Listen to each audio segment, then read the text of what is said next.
Africans and citizens of the world.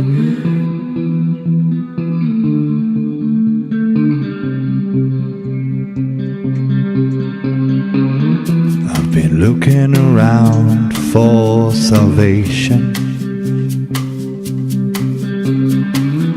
I've been looking around for the truth. All around me I see frustration, and I looked all over till I found you. I sit and listen to your stories, and you're telling me, please don't worry. A lot in this world you should know, and love in life is where you should go. If you're looking for somewhere to go, if you're looking for someone to know, if you're looking for someone to guide you, then love in life will guide you.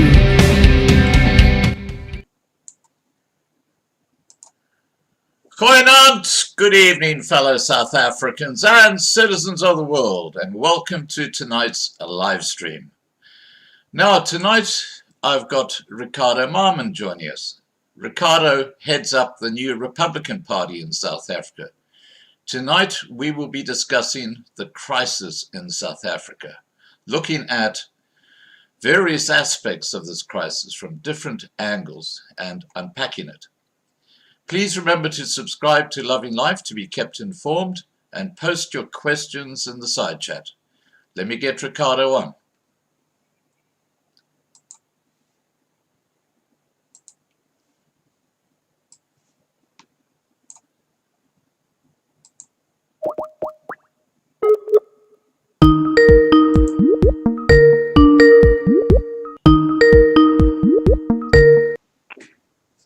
Hi, Ricardo. Good evening, Scott. How are you doing? Excellent, thank you. Excellent. I can't see you at the moment. I just see the little icon. Let me just see. Is that better? Yeah, there you go. Much better. Perfect. Fantastic. Yeah. So how you been keeping, Ricardo? I've been well. Thanks a lot for giving me the opportunity again. And hi to all your viewers as well. Fantastic. How have you been keeping? I've been well. I've been good.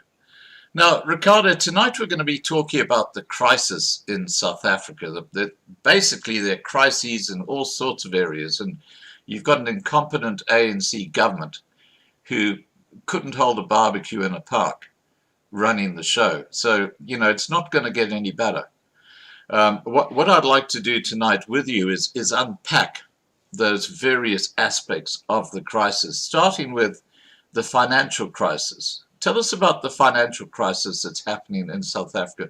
And just before you do, we're going to be having in the next few days one of the shareholders in the South African Reserve Bank, Michael Dieu, joining us on the live stream. And he's going to be talking to us about the central bank system and also about the Bank of International Settlements, how all this works, how this hierarchy that basically runs the financial world works. But let's get back to South Africa.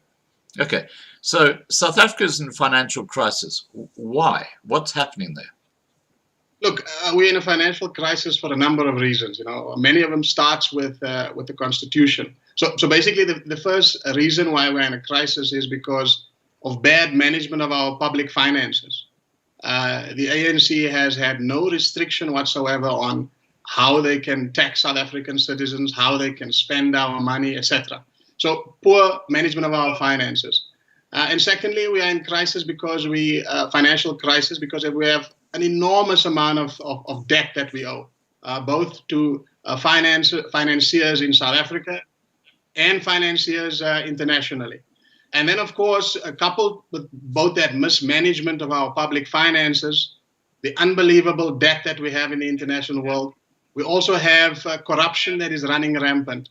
And there's money just flowing out of the state treasury. So I think those are probably, in my view, the biggest reasons why we are in this crisis. And of course, Ramaphosa's decision to lock down the South African economy was just a cherry on top, I guess. Right. And there's a couple of other things I'd like to talk to you about in this particular area.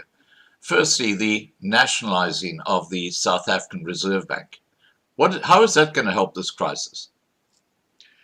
I don't think much, to be honest with you. Obviously, when you're speaking about the nationalization of the Reserve Bank, I guess you're referring to the current talk that is going on and yes. what the EFF is proposing, right? Yeah. Yeah, look, personally, I don't think much because what they are saying is they want to just obviously move the South African Reserve Bank from having private shareholders to now having the government, the ANC is now the only shareholder. So that's the change they want to do. And then they want the finance minister to appoint auditors and that sort of thing. Look, I think those are cosmetic changes. I don't think it's going to do much. I think all that is aimed at doing is to shut people like myself up. That is saying that our Reserve Bank is beholden to an international central banking system and not to this country. That our Reserve Bank is part of a system that is indebting our country. That our Reserve Bank is creating money out of nothing, and that is a problem. None of these things you will find being addressed in what the EFF is proposing. So, and unless you address these things, you're not making any real changes, to be honest with you. Right. Well, didn't Zimbabwe nationalize their central bank, and didn't the Zimbabwe dollar shortly thereafter crash to absolutely no value? Of course, you see, the thing is, if you do these kind of changes that the EFF proposes, and you don't have the buy-in of the guys who really run the South African Reserve Bank, the international central banking cartel, if you don't have their buy-in and you don't fundamentally change how the currency is structured and how it works, they will collapse it 100%. So if they are not behind this nationalization, then you can bet a lot of money on it. They will collapse the rand. Simple as that. Right. And talking about an associated issue, earlier this week it was suggested that Ace Magashule, there was an arrest warrant out for him, and I've actually seen a copy of that document, which I'll be posting later tonight in a video, where the head of the DPP actually does authorize that Ace Magashule is arrested, and he was supposed to apparently appear in court on Friday. What's the latest developments there? Have you heard? No, I haven't. I think I know as much as you do that he's going to appear in court on Friday. I don't know much about it in terms of the detail. What I've heard he's been charged in relating to that farm, the dairy farm issue, the tendering that's going on there. I've heard the ANC saying, obviously, they are not going to let him step down. So that speaks to Ramaphosa's control over the ANC and his seriousness about fighting corruption. I mean, they said many years ago and several times that if you are charged and you are a senior member of the ANC and the NEC, that you would step aside. And that should be the right thing to do, but none of that is being done. And it seems that there's going to be protest and the ANC, some supporting Magashule, etc. But the detail, other than that, that's all I know, to be honest with you, just as much as you do, I guess. Right. Well, I find it extraordinary that, you know, when you consider what a big hole South Africa is in, that these guys get away with what they get away with. It's absolutely crazy. Now let's move on move on through the crises that South Africa faces. South Africa is also in an economic crisis. Tell us how bad that is and why that is. Look, we're in an economic crisis. To show you how bad it is, we're sitting at about 42% unemployment here. And as you know how they calculate this, I mean, they leave out a lot of the people who have given up hope of looking for work. So I would say that our unemployment is probably sitting much higher than that, probably 50, 60 if I could guess. but it's very bad. So that is an indication of the shape of our economy. And as you can imagine, this lockdown measures that they've put in place, many businesses have closed down. I can't see them coming back. And there's some that are, just barely holding on to life. And I think they will also be going soon. And if you look at Ramaphosa's recovery plan, I don't think you can call it that. It's pathetic. And I don't think it will result in any growth in our economy. So our economy has collapsed. And I think our economy is just going to go worse and worse. And it'll be very difficult for anybody to save it if we don't do something soon. Now, the reason why it's in this crisis is because, look, our economy has never been well functioning. From the past, South Africa's economy was built on exploitation.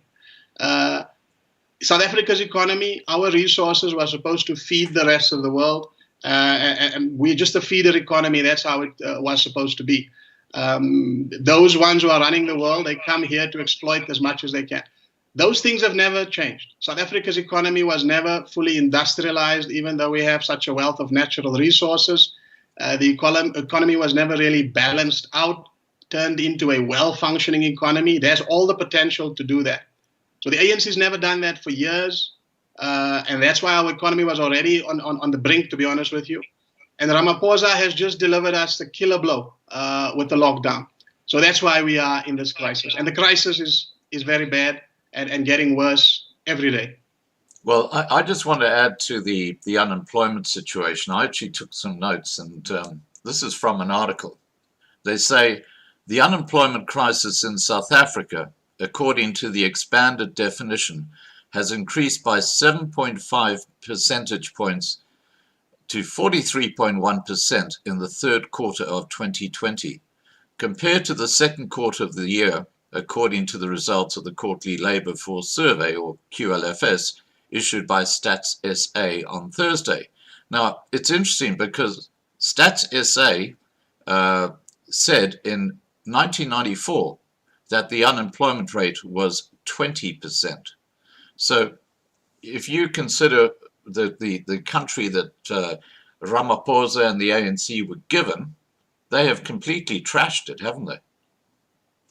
Look, they have, but I think it was always the plan. I think even to be honest with you, you're very well informed on these issues. So it was always the plan, even before 1994, to eventually collapse South Africa, and that's where we are steering towards. But yes, you're right. The ANC inherited an economy with a lot of potential. It wasn't perfect, let's be honest, but it had a lot of potential. And if they were serious and they built the right foundations and built on from that, we would have had probably one of the most powerful, fully industrialized economies of the world today. Every single reason why our economy should flourish. We have a young population. We've got a lot of natural resources. We've got good access to sea routes, etc. Every reason why our economy should have flourished. So yes, they had a good deck and they messed it up. Yeah. Well, Ramaphosa is known to blame apartheid for all his ills today, 26 years later. But now he's got a new hobby horse. He can go and blame the coronavirus, can't he, and the lockdown. Of course, it wasn't his fault. Now, I want to go back to 1994. I've quoted the unemployment figures in 1994 and what they are today, and they're more than doubled, and a large percentage of that, 43%, as you say, it's much higher in reality, is the white population who've been completely pushed out of the employment area by BEE. Do you think that's a compounding factor in what is happening in South Africa when it comes to the economy? Yes, of course. I think that is a factor there. There has been a concerted effort to impoverish, our white compatriots here. So definitely, look, that's the plan. You must understand the economic plan for South Africa, or the way South Africa has functioned economically since we've had the New World Order here at our shores, has been to make sure that the vast majority of South Africans are dislocated, impoverished. And so what they do is, what you see here is that there's a small elite that is constant. There's a constant elite that is running our economy right at the top. Right. They don't change. If you look at the history books, they don't change very much. And then you have a middle class. Now that middle class, it also has to stay steady in terms of the numbers of them, or the ratio. And then you have at the bottom, which should be the vast majority of South Africans who are poor. And what you've seen now since 1994 is that a lot of our white compatriots who used to be in that middle class zone, because of BEE, EE, etc., they've just been kicked out of that zone, kicked downwards, if you like. And there's been a few of our black compatriots that have filled the ranks in that small middle class. But the overall structure of the economy hasn't changed, maybe even gotten a little bit worse, to be honest. Right. Now, just last week, the Eurozone business chiefs warned Ramaphosa that BBBEE was actually stopping businesses from Europe investing in South Africa, because they said that they couldn't set up a business in South Africa with the current conditions related to BBBEE and doing business in South Africa. Now, the Eurozone is, the European zone is our biggest trading partner, or South Africa's biggest trading partner. And they've got something like 40% of the investment that's been made from external sources in South Africa. If they leave South Africa, how is that going to impact the country? Look, I think it would be disastrous for the country. And look, it's a positive thing that they criticize that, because obviously, if you look at the BEE policy, it's hiding behind the fact that it was supposed to address the economic imbalance that South Africa had to ensure the economy becomes well functioning. But in reality, that's not what it has done. It has not really reduced poverty amongst black people in South Africa, and it has increased poverty amongst white people in South Africa. And it's just created this more immoral tinge of our economy. So yes, if they leave and they stop doing business with South Africa, it would be disastrous to the country. Right. Well, really what it's done is it's enriched the black elite, because these businesses have to sell over 50% of their shares to a black partner who's always one of the well-connected ANC guys. And I learned just a short while ago that how this transfer of shares happens is quite extraordinary. What happens is that the new owner of the block of shares doesn't pay a cent himself. He actually gets a loan from a bank, or there's one special bank that gives out these loans. And the company that he's a shareholder in actually pays the interest on those shares. He doesn't pay a cent. He just becomes the beneficiary. And this is how Ramaphosa has become a billionaire, because he has been the recipient of so many BBBEE deals because of his position and his influence. And as you say, the average African in the township gets nothing. In fact, he gets less than nothing. He goes backwards. Now, let's just move on. Okay. Once South Africa has been economically ruined, do you think that'll open the door for socialism when South Africa becomes like Zimbabwe? Look, Scott, I think that question is being answered for us as we speak. I think we are living in a socialist communist state now at the moment. So I think that's the ideal. I just want to make one thing clear: that South Africa cannot, in real terms, be impoverished. South Africa has got a wealth of natural, so they will impoverish us financially, and that's what the ANC wants to do. The reason why they are after South Africa at this stage to increase unemployment and to devalue the rand and all these things that they are doing is to then get hold of to cheapen South Africa's very valuable assets. South Africa's got good natural resources, but if we are financially poor, then someone can just exploit that much better. Like China. We've got good land. Exactly. So the gold, we've got gold under our ground. We've got many mineral resources that everybody needs. The reason why many of these other economies are so rich is because of us. But these guys are greedy. At the moment, they are paying South Africa not even a fair amount for this. But if they get us financially in a very bad situation, they can get this for next to nothing. I mean, look at what's happening in Zimbabwe at the moment. Zimbabwe is a very rich country. People don't realize that. But at the moment, before they used to go to Zimbabwe, buy the gold at very cheap prices, pay some tax, etc. now they can just smuggle it out of the country. And so they don't have to pay nothing to no one. And so I think that's what's going to happen in South Africa. We are going to be in a communist state. The other resource we have, very valuable resource, the most valuable resource, is our youth, young people in this country. We're one of the youngest populations in the world. And those young people, if we are not careful, they're going to be slave labor in a communist system. And our natural resources is going to be just siphoned out for next to nothing. We're getting next to nothing already, but it will be even worse. Yeah, well, look, we'll get to the New World Order later, because I think we need to look at what's going to happen in the future. And basically what you've just said now is what the New World Order is all about. I just want to, where is my comment thought here? Yeah, I just want to touch on the Chinese, okay, who live in South Africa. They are honorary blacks, which means that they, with BEE, they are seen as black.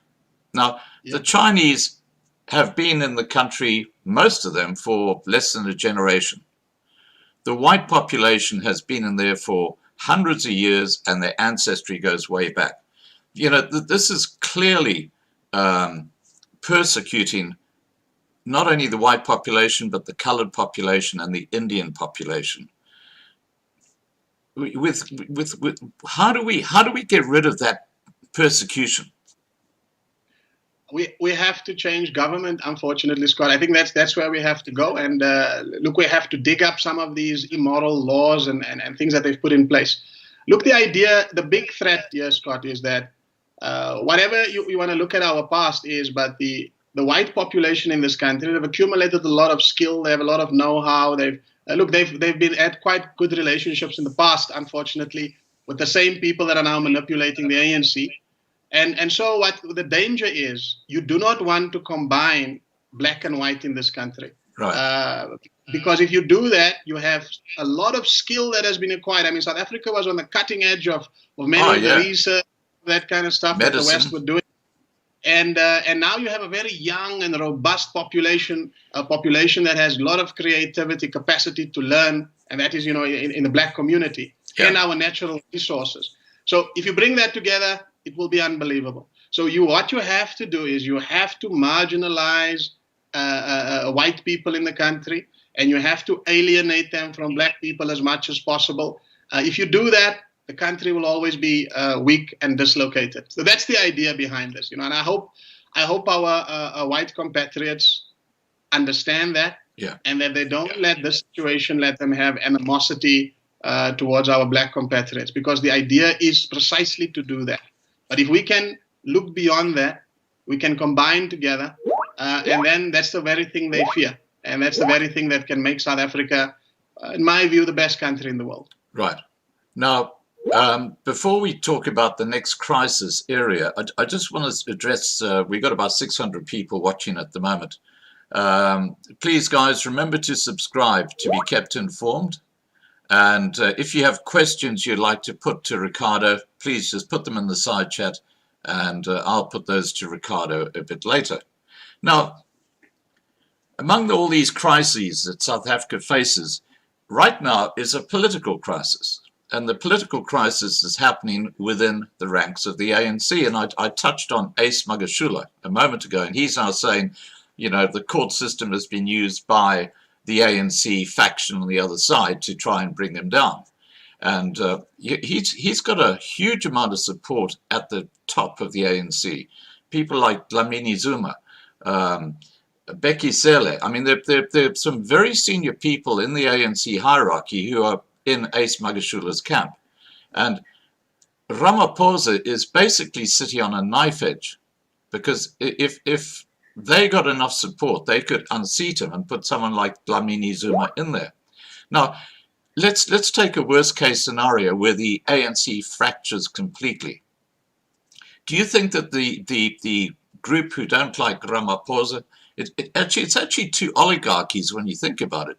You've got the Zuma oligarchy, that family, and you've got the Ramaphosa oligarchy who basically control South Africa today. It's like two big families, as you were talking about just now. But let's say, for example, the two oligarchies couldn't work together. So they broke away from the ANC. Where would this breakaway party go? Would it join the EFF and Julius Malema, or would they set up another party? What do you think? Look, it's anyone's game, how that can go. But I think at the moment, I think they would want to stay in the ANC one way or the other. Because to be honest with you, if you look at the horizon in South Africa, there is not much challenge there. So I think what they will do is it will be a mistake, and I don't think they will do that to break away, because they understand whoever dominates the ANC dominates the country. We have controlled opposition in this country. Many of the things that you and I have been discussing here just for the past 2 times that we've been discussing, people have probably heard many of these things for the first time politically being mentioned in South Africa. So that shows you got controlled opposition. So I think what will happen is these two will slug it out inside the ANC to try and get dominance. As you saw, Ace Magashule, when they lost, when he lost, or his group lost to Cyril, he was saying to his guys, just hold on another 5 years, and we will reverse the situation here. So I think it's going to be unlikely to have a breakaway, because that will be a mistake. They saw the breakaway of COPE. It didn't work out well. They saw the breakaway of the EFF, not working out well. I think another breakout will also not work out well, because these guys have lost all credibility. All of them are just hiding behind the image of the ANC as the Liberation Party and all of that. That's all they got. And if you move away from that image, you will quickly dwindle away. They've seen twice this has happened. One would think they would realize, and based on ACE's strategy of saying, let's wait 5 years, that they've learned from that. But you never know. Right. Okay. Now, looking at the next crisis, we've got a crime crisis in South Africa. And in particular, we've got a high murder rate across the board, regardless of your race. We've got the farm attacks and farm murders, where they are the ones who actually provide food security, and they're the ones who have been targeted by these gangs, which is quite extraordinary. And Ramaphosa refuses to recognize that. In fact, in his speech last night, he talked about gender-based violence, again, having 5 days of prayer for I suppose he's going to go and sit down with a witch doctor, but that's another story. But let's talk about the crime crisis. How bad is it in South Africa? Look, it's out of control. I mean, one would argue that you have, criminals in our government. So that's how we have. We've got a list of police commissioners and ex-police commissioners who have been indicted for various crimes. So it's very bad, Scott. And as you can see, imagine as well, there are certain crimes. We've got the politicization of crime here. As you say, people have died in this country for many reasons. And if you're going to have a 5 days of mourning, one should have included there the farm murders. One should have included there the people who actually died at the hands of the police and the military during this lockdown. So many people have succumbed here. So crime is out of control in this country. And the media and the ANC is trying to lie to us. They're trying to say to us, well, the only real problem is gender-based violence. And as you could see, when they highlight a crime, let me put it to you this way. What we're dealing here with is communists. And communists use crime and insecurity as a means for them to further consolidate their power. Right. So when they focus on gender-based violence, soon after that, and I'm sure you've seen it already, then we have gender-based violence-related laws that are now going to give greater power to the government, take away more rights from the people. That's how they operate. So they need crime. They need crime because crime increases their power. Look what they've done. The Cyril Ramaphosa during the lockdown have said, we should release some prisoners because they're going to get COVID-19 in jail. And so he released some of these prisoners, and some of these prisoners were violent criminals, and they actually committed some murders in the country. Again, gender-based violence, if you want to call it. So they committed some murders in the country. But what he did is release the violent criminals, and then arrest people for not wearing masks or these kind of breaking the lockdown related rules. It's crazy. And then you have a campaign saying, whoa, gender-based violence out of control, because that's how, unfortunately, when you have this kind of government that thrives on crime, you can imagine the kind of situation we live in under, unfortunately, because they do thrive on crime.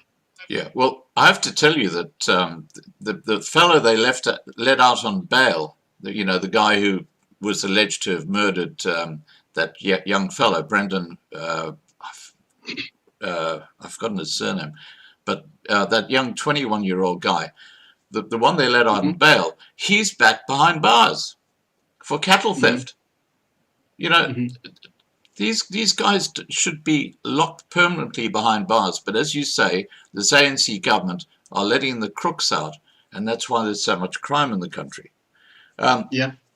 Now, okay, so let's look at the Apartheid era. There were criminal networks back then. These occurred before 1994 and have never been dealt with by the ANC government. In fact, if anything, they just got stronger and stronger and stronger, haven't they? Yeah, look, that's part of the problem. I wanted to. It's a good thing that you bring that into the conversation, because I think that has a lot to do with our current situation. You see, what happened in the past was you had two events happening, I think, that contributed to South Africa being one of the organized crime capitals of the world. The first event was that the ANC was banned. I think the ANC and the PAC were banned, during the apartheid period. And because they were banned organizations, they couldn't operate in South Africa legally and openly. And of course, they had to operate in South Africa because their purpose was to liberate South Africa, if you want to call it. So they had to be here. But the only way that they could now interact in South Africa and do what they needed to do, they needed to then do things deceptively, in dark. They had to basically learn how to smuggle, how to do illegal activities and all of that. And so, unfortunately, if you want to do that kind of thing, you have to then associate with the people who are good at doing it, good at smuggling. And that is organized criminals and intelligence networks. And that's how the ANC got embroiled in that sort of thing. And then obviously that lasted quite a bit, because quite literally, without smuggling, the ANC couldn't have survived. They couldn't have been able to continue their activities. And then if you look at the apartheid government, you had now another event happening that put the National Party government in a difficult position. And that was sanctions. So the sanctions said the National Party government could not openly interact with quite a big part of the international community. And South Africa at that stage obviously needed a lot of oil. We are not a oil producing nation at the moment, but I've heard might be some promising discoveries in future. But at that stage, South Africa was a net oil importer, still is. And so they couldn't get oil openly, legally. And so they had to make use of smuggling networks and routes, etc., to get oil into the country. And so they also, and who's good at doing that? Unfortunately, organized criminals and intelligence networks, these are good at doing that. So you had both these big players, the apartheid government and the ANC, who made use of organized crime and intelligence networks to do their business. Now, when we had CODESA 94 and all of that, nothing was done in a meaningful way to identify these crime networks and intelligence networks and to get rid of them. And so if we haven't gotten rid of them, then they must still exist. That's my reasoning. And I think that's part of the reason why we have such out of control organized crime in the country. I mean, everybody knows, the identity of many of our big organized criminals, at least the people in the neighborhoods who are staying where these guys operate. But they don't get arrested. Many of our police officers are involved in crime. So this is just evidence to show you that our history of both of these entities in organized crime and intelligence was never dealt with. And there can be a direct correlation between our current situation and our past, unfortunately. Yeah. So what you're actually saying is we are a gangster state. And not only that, but, the gangsters are the people running the country. 100%. I would say that because you must understand that this thing goes quite, it can go quite big. But in a nutshell, that's the situation. So if you wanted to be very successful in the ANC, then you would have had to be able to operate under these conditions. That you would have been able to sneak in and out of South Africa, sneak messages in and out of South Africa. So you would have then either yourself had to be a good smuggler, or a person who could evade the checks and the borders and all that sort of stuff, or you had to be friends with people who could do that. And then if you were friends, if you could do that, you would be very useful to the organization, and you would probably rise to the top, and you would probably be in government today. And so the similar situation is on the other side, in the National Party. It was very useful if you could get some secret loans or whatever from Switzerland, or get oil smuggled into the country. You would be a very useful person to the government. And so you would become a very senior person in the government. And so chances are we've had these kind of people negotiate CODESA, and we've had these kind of people who are running our country at the moment. Right. Now, let's face it, what we're actually saying here is that if you want to have a career in South Africa, in the 2020 South Africa, what you do is you become a criminal. You join a gang, and then you can make lots of money, like cash in transit, robberies and stuff like that. But apart from crime, there's basically nothing happening when it comes to employment because of what the ANC have done. And by their fruits will you know them. So if you think about crime being the biggest employer in South Africa, and I'm also including in here all the security companies that have to employ hundreds of thousands of people to make sure that that business or that home doesn't get robbed. That it's a huge business. It is probably the largest business in South Africa. Would you disagree with that? No, look, obviously, I don't know the exact figures, but I would, just from assessing the situation, you're quite right. I mean, look, one is politically, if you are in government and you have a situation where crime is out of control like this, it gives you a huge pretext to grab more and more power. You could have a law and say, look, in order to keep the women safe, we've got to now get everybody's DNA, or we've got to put a police officer in every house. That's the only way to keep people safe. And and in order for us to do this, we have to declare a state of emergency or what. So for a politician, especially one who has got communist inclinations and totalitarian inclinations, crime is brilliant because people are scared and they're willing to give up their rights for you to do something about it. And then, of course, from a financial point of view, so you could sell people insurance. You could sell people security, etc. Fear makes a lot of power for politicians, and fear makes a lot of money in the business world as well. So you're quite right. Unfortunately, that's the situation.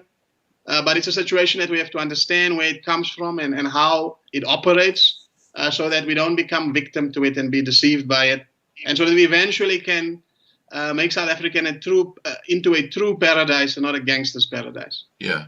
I think South Africa's got the highest rate of PTSD among the population of any country in the world because of the way the country is just breaking up. Now, one of the major the major players in getting what's happening in South Africa out are the mainstream media in South Africa, and clearly they are putting out fake news. We had that story, I think it was just yesterday. Yeah, it was yesterday, where Anc came out with a video where they suggested that it was the white parents' fault what happened at Brackenfell, because although they were just protecting their kids, because the EFF have a reputation for being quite violent, and the way Anc put a spin on this was to suggest that even at Senekal, where Julius Malema said, kill the Boer and burn their farms down, the EFF did nothing wrong. But the whites, the naughty whites, They were the ones who caused the trouble. They were the ones who were racist and all this sort of stuff. That was in the Anc report. And then, not long after that video came out, the Sun newspaper in the UK came out, and I put a video up about this as well. They came out with an article talking about what happened at Brackenfell, and they called the whites thugs. Now, that's the level of fake news that comes out of reporting today, and how it's spread by bad reporting in South Africa and then landing up, you know, in other countries, suggesting that the white community is still racist and bad, and, you know, they're thugs and all this sort of stuff, when they are living in fear for their lives. You know, the level of fake news. We have a media crisis in South Africa. Do you want to talk about that? Look, I agree with you 100%. You know, the media in South Africa has a very important role to play, and that is to tell people the truth. Tell people so that they can know to take the right decisions. When you have a situation in South Africa where our society is in chaos like this, it doesn't function well. We don't know where the problems are. It just shows that the very eyes and ears of the public is deceiving us into making wrong decisions. Look, I don't know the detail of the Brackenfell situation. Obviously, I don't like South Africans to be violent towards each other. That's not a good thing. Look, the ANC has the EFF has been building up a reputation of violence, you know. But yeah, as I say, they're a communist organization, and show me the communist organization that is ultimately peaceful. If you want to dominate over people, if you want to take away their property, tell them what to do, this requires a lot of aggression and violence and all of that. And so the EFF has been behaving like this. And I would look, it is very bad of them. They are putting themselves in a position as leaders of society, or wanting to be leaders of society. So they should show an example, and they shouldn't get into violence like that with South African citizens, with parents. That is not a good thing. Our media is not honest, unfortunately. They are not telling South Africans the real picture of what's going on in this country. And that's why South Africans are finding it so difficult to get out of the situation. No one is asking, the president, what about the people's rights? Is it right for him just to have a council meeting and come back and then take another right away, impose this? Is it right in a democracy for people not to be sure, to sit and say, we hope he's not going to take that right away. We hope. What happened to public participation and all of that kind of thing? So yes, you're absolutely right. The media does not ask these questions. It is frustrating to watch them interview the president or interview any politician in this country. When they talk about the Reserve Bank and the Reserve Bank's independence, they don't also explain to the public this is an entity that is influencing our whole economy every time they set interest rates. This is an entity that controls the South African currency, that creates money out of thin air and then indebts people. So you're absolutely right. You never hear these kind of discussions in the media, and that's why we have these problems everywhere. With gender-based violence as well. People don't ask the question. Yeah. But South Africa is not a peaceful country. People are dying. There's crime everywhere. Why is the government now only focusing on this? What's the agenda? And why is the government now saying that new laws and regulations are necessary to fix this problem? And you can see, the crime is everywhere. Can we really be fooled that the government is serious and all of that? So what I'm saying is, in a nutshell, Scott, I know I'm going a bit all over the place here, but yes, the media in South Africa has disappointed us. And one time or the other, we will have to hold them accountable, because there's a lot of people who are losing their lives because of this, their livelihoods because of this. This lies and deception has real cost. And this lies and deception is a crime against this country, a crime against this people. Right. And if I have anything to do with it, one day they will have to be held accountable for this. Right. Now, the Constitution gives all political power. You just talked about the Constitution. It gives all political power to the politicians and all financial power to the South African Reserve Bank. Now, the South African Reserve Bank they want to nationalize so that the government basically runs it. But even now, you've got a platform for collusion to dominate the South African economy by the ANC, haven't you? Yeah. No, 100%. Look, whenever how do you have collusion in any situation? Is if there are two people, or at least a few people, who know if they work together, they can dominate everybody. And if they know if they work together, they can maintain their power. So our constitution has given politicians in this country unlimited power virtually. You see, our country is supposed to be a republic. And a republic is supposed to be a situation where there are certain rights that cannot be abrogated. There are certain rights of the individual that can never be taken away. So you cannot just vote and have a majority. But in South Africa, you have a situation where the ANC can say that let's put our hands up in the middle of the night. The ANC can say in the middle of the night, let's put our hands up and vote whether it's night or day outside. Right. So you could vote truth away into falsehood. There is no limitation on how they can abuse their majority. And that's what the Constitution has done. We are a republic in name, but in reality, we are a communist regime where if you can, by hook or crook, get a majority, you can do whatever you like. So that's the amount of political power you have. And the Bill of Rights, any right that the individual have in South Africa is conditional. If you go to the Constitution and you read the section on the rights, you have a right to this, education, whatever. And then immediately after that is a whole list of things that can take your rights away, including the lockdown that we have now here. So politicians' rights cannot be taken away, but the individuals' rights can be taken away for many reasons. The Reserve Banks, the Constitution makes it clear, the Reserve Bank must be independent. That's how it declares. It must be independent.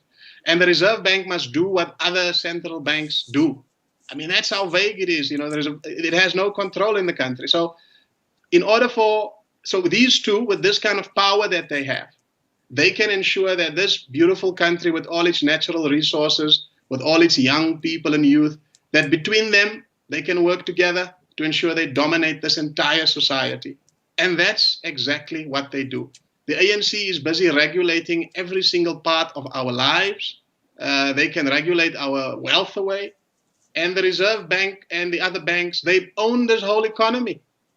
You cannot transact any type of business in South Africa's borders of significance without the banks. And you cannot do anything outside of this country without the Reserve Bank.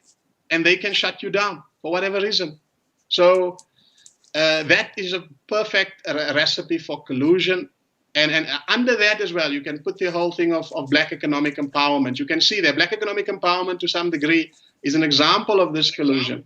So you have a situation, who made some of the biggest BE deals? The banks.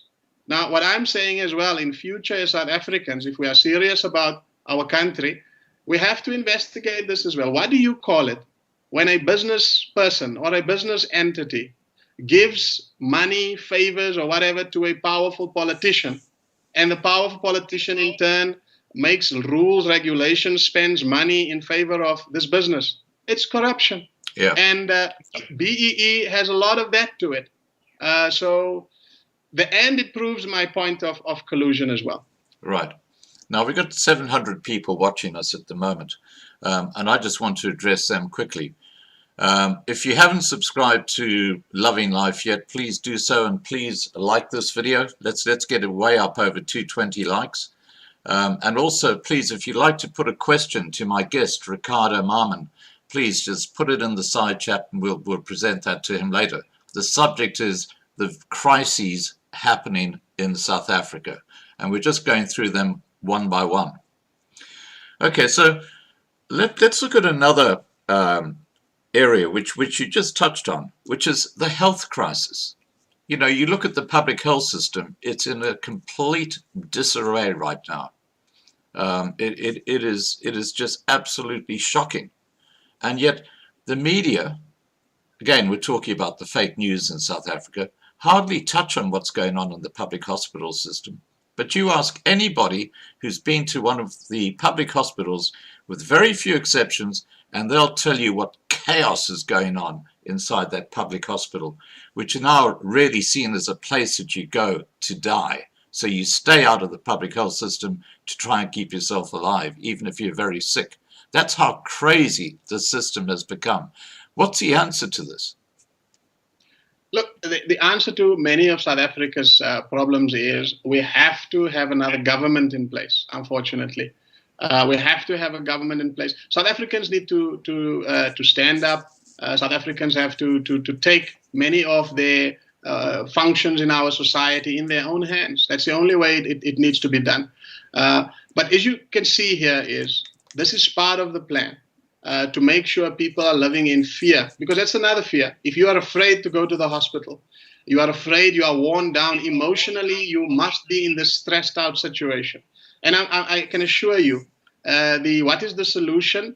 To take more power away. So they create a health crisis in South Africa. And what is the solution? To create this national health system or whatever that they want to do. We have to put a law in place. And we have to get control of the entire healthcare system as well. Like I told you in the beginning, this is communist tactics. Right. Create the problem and then use that problem to increase your power. And of course, there's two things to it. The communists always work together with the capitalists. Unfortunately, that's how it is. Most people don't realize it. But like in South Africa, the idea is to get South Africa financially poor, so that the capitalists can benefit by getting our resources cheap. Now, the same thing is get our healthcare system into a crisis and get out competition so that those capitalists who own some of the financial systems and some of the healthcare systems, whatever, they can now work together with the ANC government and they're going to make a killing. And they're both benefiting from this. The politicians benefit by getting new laws and getting more power over the healthcare system. And those guys with the money that are close to the politicians, the bankers, etc., they benefit because they can get now a healthcare system that they can completely control and suck out every little profit they can out of the people, with the help of the government and the police, etc. Yeah, now I have to tell you, there's a very disturbing development with the health area in general, globally. And now that Biden is the president-elect, even though I think Trump is still going to win. But if the Democrats do get in, they're going to go back into a health system which is rather like what South Africa is wanting to do, which is the NHI, the National Health Insurance Scheme. Now, this kind of health scheme seems to be being rolled out globally. And it's, again, part of this New World Order thing that we'll look at in a second.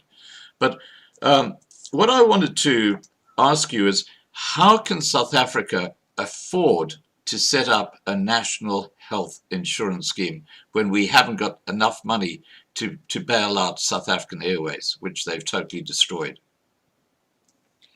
Look, how can I put it to you, Scott? South Africa is a very, very rich country.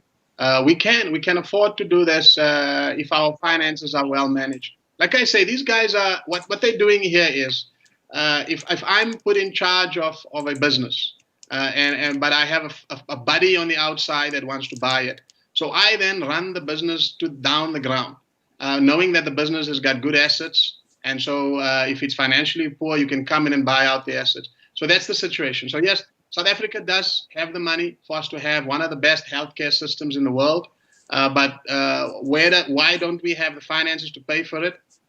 Go ask the banks how they are, siphoning off a lot of the money out of this country. Go ask the Reserve Bank, the IMF, the World Bank, many of the international financiers. That's where our money goes to. So I'm not in favor, personally, I'm not in favor of communism. I don't like communism. And I don't like the government to control everything and tell people how to use, how to take care of their own health, etc. But if they want to, South Africa can do that. But I don't think that we can afford that if we manage our finances properly. But I think the objective here is just to control people. The objective here is to control people and to exploit them.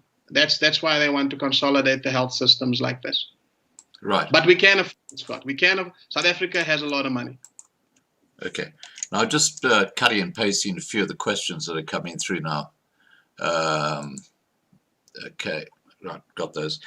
All right. Now, I just want to look at for a second two employment areas that traditionally employ a huge number of South Africans that have been totally devastated by this lockdown, totally devastated.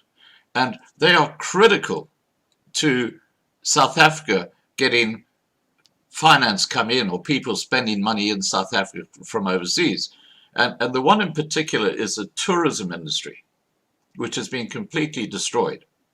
And then you've got the entertainment industry, which is completely destroyed as well because of this harsh lockdown. How can these industries actually rebuild? And do you think that when Ramaphosa talks about black economic transformation winning as a result of the lockdown and the economy being just fine, and he made that statement back in April, is he talking about white tourism businesses, for example, going into bankruptcy because they've got debts and they can't afford to pay back their loans, and those businesses being snapped up as we come out of lockdown by black entrepreneurs at ridiculously low prices, and then you've got black economic transformation. Do you think that that's what Ramaphosa is talking about, in sort of double speak? Look, as I say, Scott, this is we are dealing here with just deception. So that's the talk, but that's not what he means, and that's not what's going to happen. They mean to collapse the entire economy, Scott, and they want people to be dependent on the government. This is totalitarianism. This is a situation where you want people to be poor so they can depend on the government. But in order to make them poor, you have to keep them divided. So you have to have a situation where the black population in the country will be patient with some of this economic destruction that he's doing, because they might hope that that's going to be the case, and until it's too late. But definitely, that's not the idea. The idea here is to destroy our economy, so that you can then destroy this economy and use the wealth and the people that is in it to your benefit. But I can't see a situation, because you must understand, people are going to be scared of traveling unless something very, very drastic happens in the world. People are going to be scared of traveling and going for holiday anyway.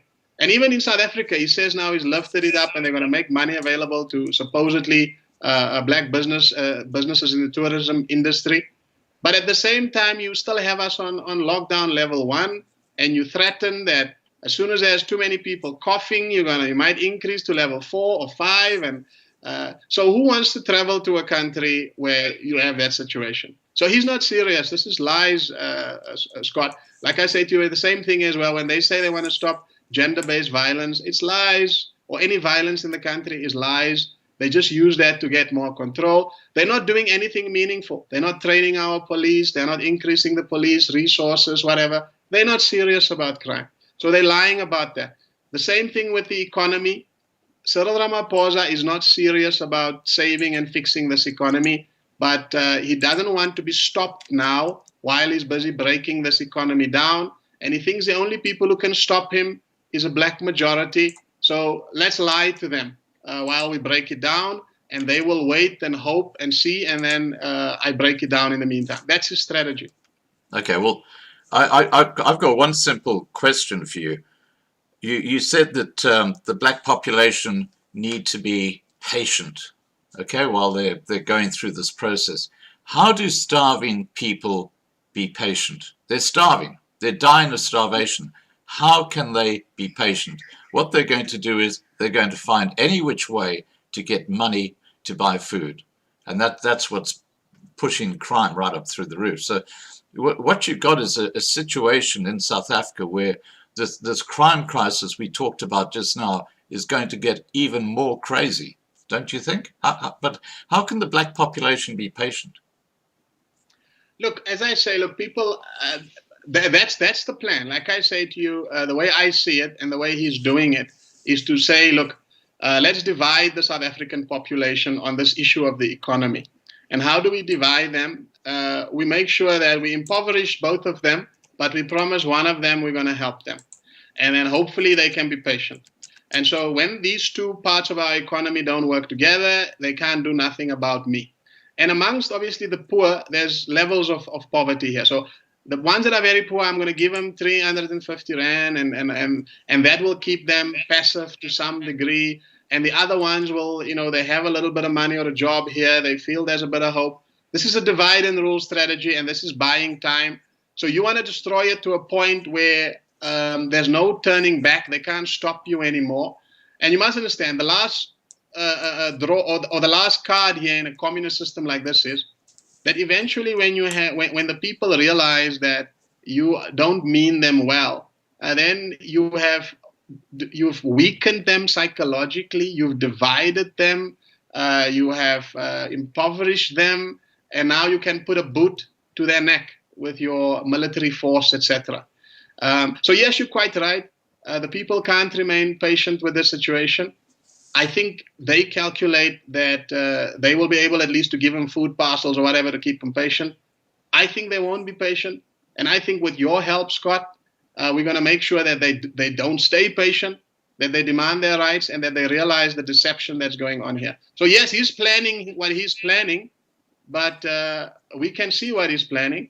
And we don't think his plan is going to work for the reasons that you say. How can people stay patient when they are poor and hungry?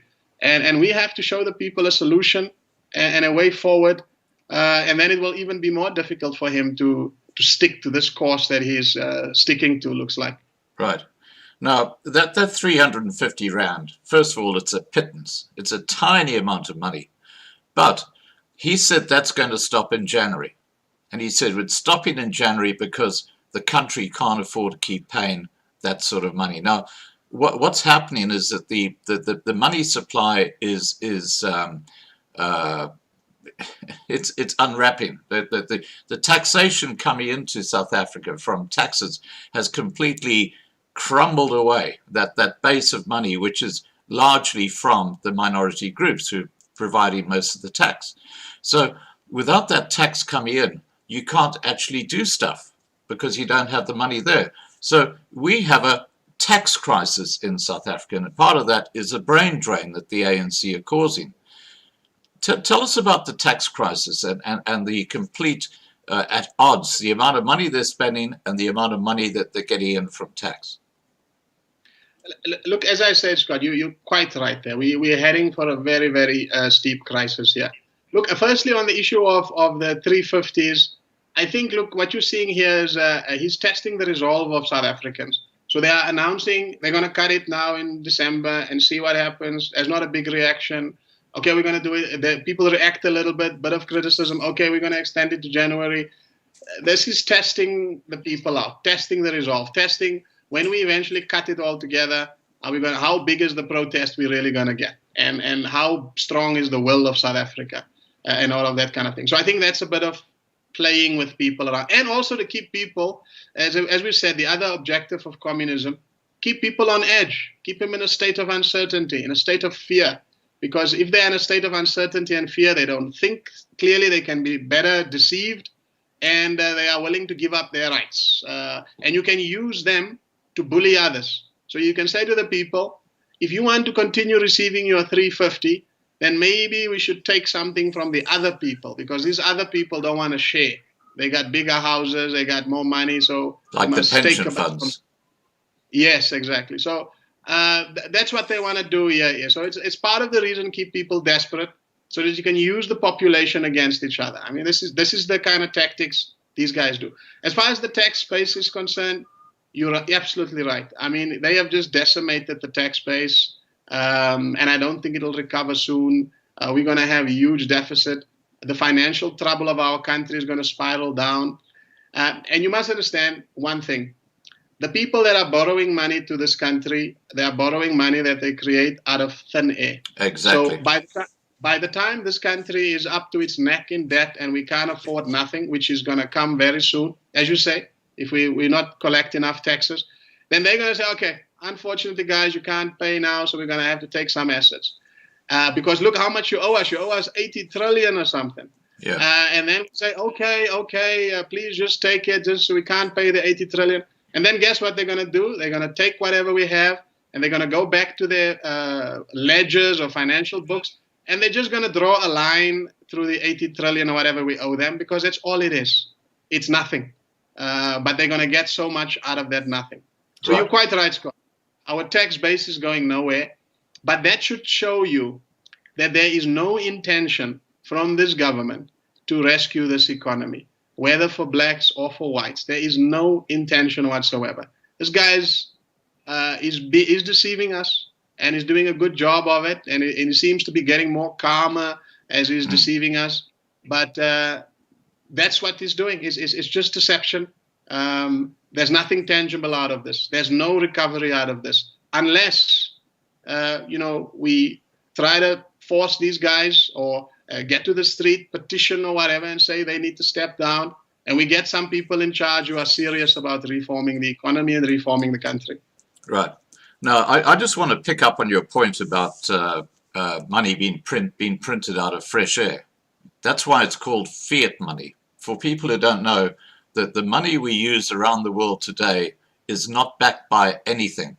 It's basically the ability for a country to collect enough taxation to pay its debt on the money it's borrowed, that this money is created out of fresh air.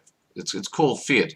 And I know this might sound a bit crazy, but in the next week, I'm going to be having Michael Dier, who is actually a shareholder in the South African Reserve Bank, on a live stream here on Loving Life at 8 p.m. one night in the coming week. We're going to be talking about how these central banks work, how money is created. You're going to hear it from an expert in this subject. We're going to find out about the Bank of International Settlements, which sits right at the top of the pyramid above the central banks and basically runs the system. We're going to find out who's behind the Bank of International Settlements, which is in Switzerland, in Basel. And there's going to be a really interesting discussion about the financial system and how completely it's a scam. The whole fiat system is a scam, basically. The money used today is it's only paper. It's got nothing backing it at all. Now, let's move on to the subject that we have touched on, and that's the constitutional side of things. Okay, now the constitution in South Africa, I would suggest, is invalid, and I'll tell you why. Only political parties participated in the discussion and ratification of the constitution. The people did not participate. In the Republic, the people's participation is indispensable. Now, if you look at what they've done with the latest amendment with expropriation without compensation, the people, there was no referendum. The people played no part in that. So what is the South African Constitution all about? Is it a valid document today, or is it just something that they can just walk all over? Look, I agree with you 100% there, Scott. Look, in my view, it is not valid. Because, look, as you say, South Africa, in the name of the country, it's called a republic. And a republic means that the power rests with the citizens. It is the citizens that will decide what happens in this country. Now, the Constitution is the most basic building block for our entire country, of how power and wealth, etc., is going to be distributed in this country. So it would only make sense that in such an important contract document that the Constitution is, that the original holders of power will be the ones that, determine the Constitution. Now, did that happen in South Africa? No. The citizens did not determine the Constitution. The CODESA negotiations was done purely by political parties. And of course, who was heading up those discussions? Ramaphosa. And maybe he was preparing for himself to be president today and have all this kind of power. So yes, the people did not participate in the discussion, so they did not determine what is in the Constitution. Secondly, the people did not ratify the Constitution. The people had an election in 1994 where they thought they are bringing Mandela to power. And then in 1996, yes, they did do that. They brought Mandela to power. But in 1996, that government also then just adopted a constitution. So that you have two things there. The people did not participate in the original discussion, and in a republic, that is not a good thing. So that makes it invalid. Number two, the people did not ratify. They did not confirm or agree to this constitution officially in a clear manner. So that makes it invalid again. And number three, if you look at the constitution itself, the people have no real absolute power or rights in the constitution. Every single right that a person has in South Africa can be set aside. Your property can be taken away if a majority votes so. The content of the constitution does not benefit the average citizen. So the constitution is invalid in terms of its procedure, and it's invalid in its content, in as far as the morality is concerned. So therefore, in my view, it is invalid, and we have to go and revisit the constitution. We have to review it, and we have to redraft it to shape our country in the right way. Right. Now, we've got nearly 800 people watching at the moment. And please, guys, remember to subscribe to Loving Life to be kept informed. And if you've got questions you'd like to put to Ricardo, please just put those in the side chat. And I would just remind people watching that tomorrow night at 8 p.m., we have another one of our really popular jamming sessions. And we're going to have Peter Boyson on. And he's a great singer. And it's just a relaxing evening that goes for a couple of hours. You can sit down, have a drink, kick off your shoes, listen to lovely music, join the side chat. It's the Loving Life family. Just be part of a relaxing night. That's tomorrow night. I know tonight is very serious, but this is a subject that needs to be discussed. Now, Ricardo, how do we get out of all these crises? Obviously, changing the government is number one, but just tell us what is the road. Look, I think that's the first one. Maybe we will leave that one for last. But to get out of the financial crisis, we have to go to reform the South African Reserve Bank and the banking structure in the country. That's a big problem. So we have to go there and do some reforms there. Get our people out of debt, get our government out of debt, and make sure that our economy can be unshackled from this debt and move forward a little bit better. Secondly, we have to challenge the IMF. We have to say to the IMF and the World Bank, we can't be paying back all this debt. I mean, these guys should know by now that the ANC is a corrupt government. Yeah. And when they borrow money to the to Eskom, the money is being wasted. I'm sure they also have heard of the Zondo Commission and all of that, but they haven't stopped borrowing money. So we are saying you are not being sincere. We are suspecting that this is predatory debt, that you are trying to hijack our economy, all of that. So if you are sincere as IMF and World Bank and many other international financiers, please let us investigate this matter. Let us, for once and for all, determine whether you are a sincere financial provider in the world economy, that you are giving us debt sincerely and in good faith, that you are not trying to enslave us. Let us determine that first. And in the moment, and while we're determining that to whatever process, court process or whatever, we are not paying back the debt. We're going to use that money to try and get our economy out of this situation. Secondly, as well, we have to also, as a country, deal with the issue of reparations. In a friendly discussions with our former colonial masters, because the irony of the situation, Scott, is that the same people who have indebted us to our necks, that control the IMF and the World Bank, are the same people who have for years benefited from the mineral resources being dug out of South Africa. And they've admitted. They have said, colonialism is wrong and apartheid is a crime against humanity, etc. So let's talk about, friendly reparations, especially in this time of crisis. How can you get this debt off our necks?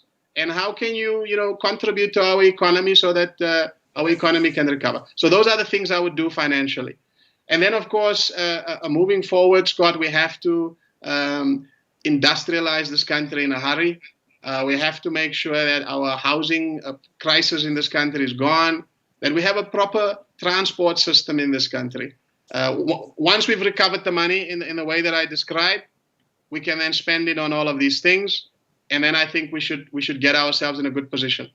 The other one financially is we are losing a lot of money every day as we speak, because we've got a parliament, we've got 400 members of parliament who are virtually doing nothing, who has not been loyal to this country. We pay a lot of money to them. I think it's a waste of money that we're paying to them. So I think Parliament should be dissolved. They should volunteer. If they love this country and they have any little bit of patriotism, they should dissolve themselves. And we should stop paying that money. We should have a direct democracy. We should stop paying that money, have a direct democracy for a while, and our country will save money. And the executive, we must also ask the executive, look, Mr. President and the rest of you guys, please do the right thing and resign, because you are costing us money. You are in no position to stop the corruption, and we are in no position to tolerate this corruption any further. It's destroying the country's finances. So if you do those things that I've suggested, that's how we can solve our financial problem. And once we've solved our financial problem, we have all the building blocks to turn the economy around. If we have good finances, we have a young population. A young population means people can work, people can build things, etc. We have all the natural resources that we need here. If we industrialize, we can build and make all kinds of things in the world.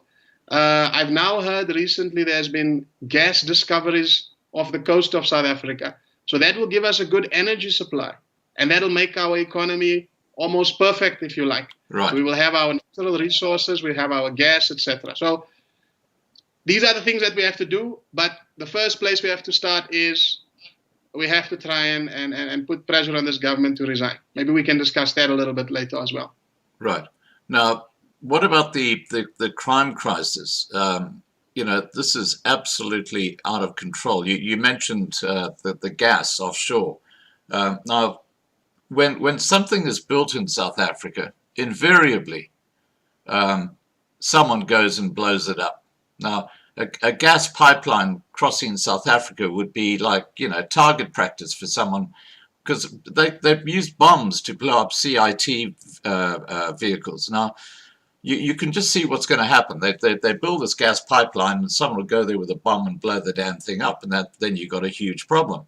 That's a mentality I don't understand that's happening in South Africa. How do we fix that mentality of people who do this sort of stuff?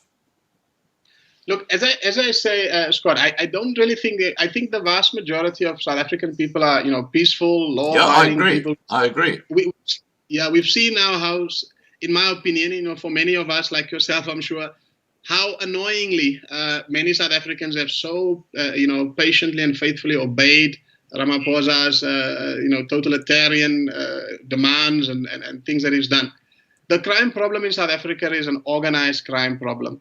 And once we you know, convince this government to step down, we would have been able to solve 90% of our crime problem.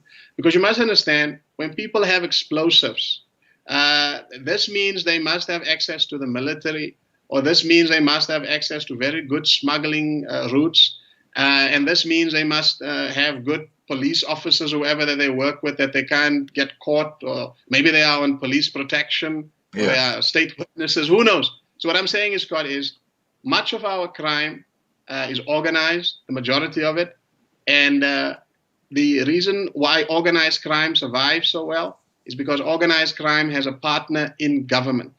And if the government is changed, I think we would have gone a long way in dealing with that. And these pipelines, the concern that you've had on the pipelines, usually, if pipelines are attacked in that manner, there must be organized crime behind it. I don't think ordinary citizens would do that kind of thing. And so if you get rid of a government that has got deep ties to organized crime, then the organized criminals will not have that protection anymore in the government. And it will just be a matter of time before they just get swooped up, to be honest with you. Right. Now, I want to just change subject completely, to turn 180 degrees the other way. There's a lot of talk about a great financial reset happening next year or in the next couple of years around the world. And part of that is what they're talking about, having a new world order. and you've heard American politicians talk about the New World Order. You've had politicians in Europe talking about the New World Order. There's something happening behind the scenes. If you look at what the World Economic Forum were talking about, they actually go as far as to say, well, this is going to happen. There's going to be one global government. There's going to be one financial system which is going to fix all the problems of all these countries that have been impacted by the lockdown and COVID-19. And it's almost like a fait accompli as far as they're concerned.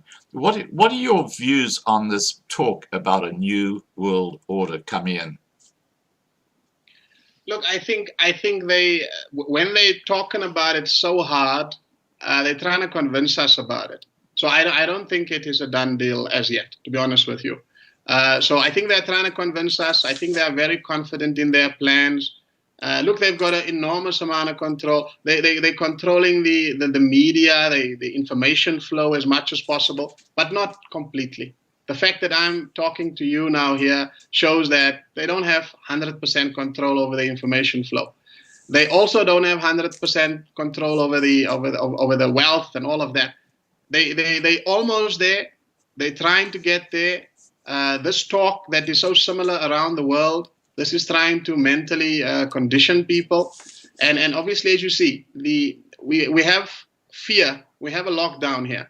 So when you put people in a state of fear and in a state of distraction, so that makes it easier then for you to push this propaganda on them and retrain them.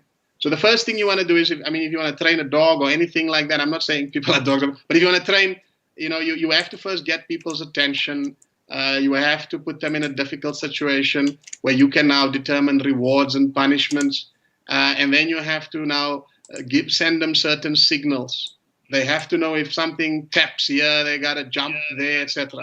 And so this is what you're seeing doing. Lockdown, harsh measures, restrictions, threats, and then certain key words that are being pounded everywhere.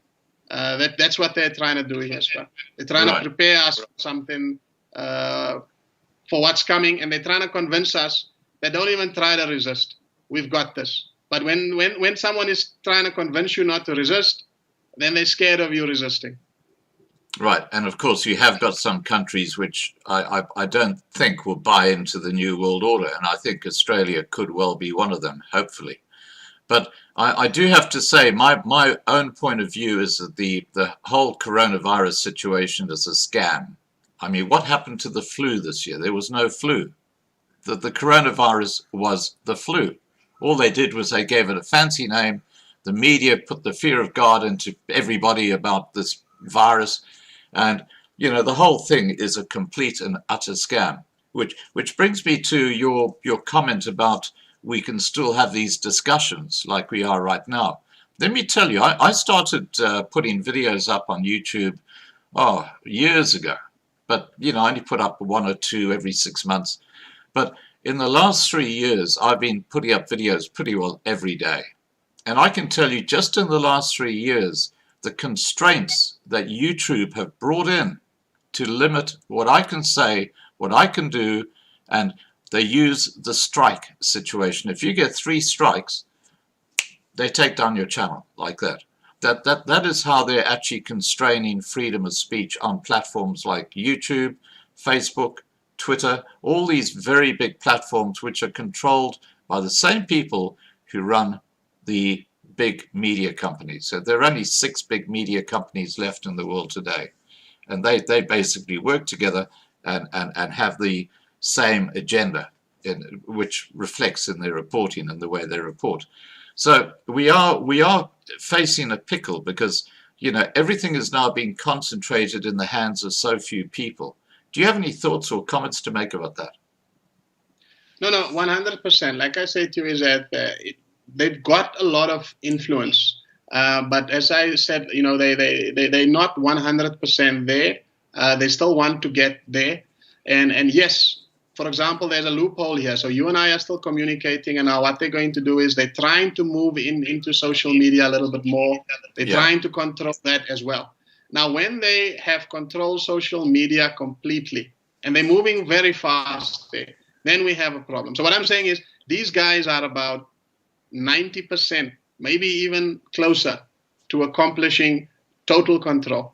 Now, you see, the thing is, if you're staying in a communist country, or in a country where the government has complete total control, to get freedom out of that situation is very difficult for people to accomplish inside the country.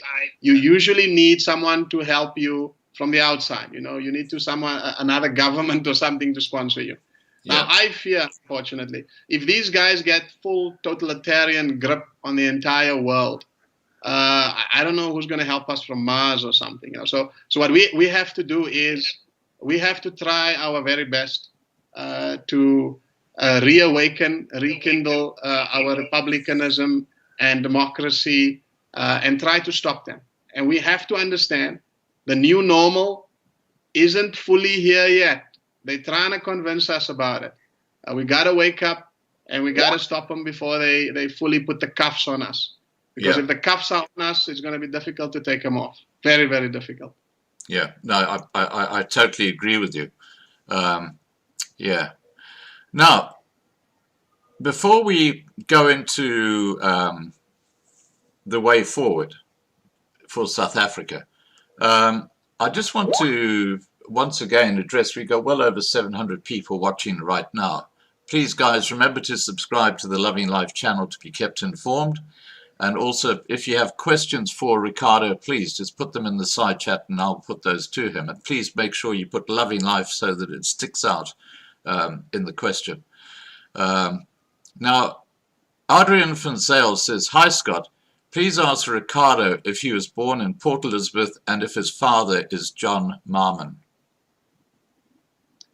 No, I was not born there. No, no to both those questions. Okay. Ania Tio asks, "How do you change the mindset of the black majority that the ANC is bad news for this country?" Well, look, I don't think we need to do a lot of mind changing. I think most people have understood that. If you look at the voter turnouts over the past few years, last election, 15 million South Africans chose not to vote. So that shows, that I actually commend them for that, because my contention is the ANC is not our only problem. All of these other political parties in parliament are our problem. So those 15 million South Africans, they've noticed that and they've done that. So what I'm saying is that people do realize it. It's just people need proper option. So black South Africans realize this, just as anybody does, because they are also they at the worst end of the suffering here as well. All South Africans realize it. It's just that all South Africans don't realize that all South Africans realize it. Right. Okay, now I've got two questions which are very similar, so I'll put them together. This is from Bruce Basters and Liam Peterson.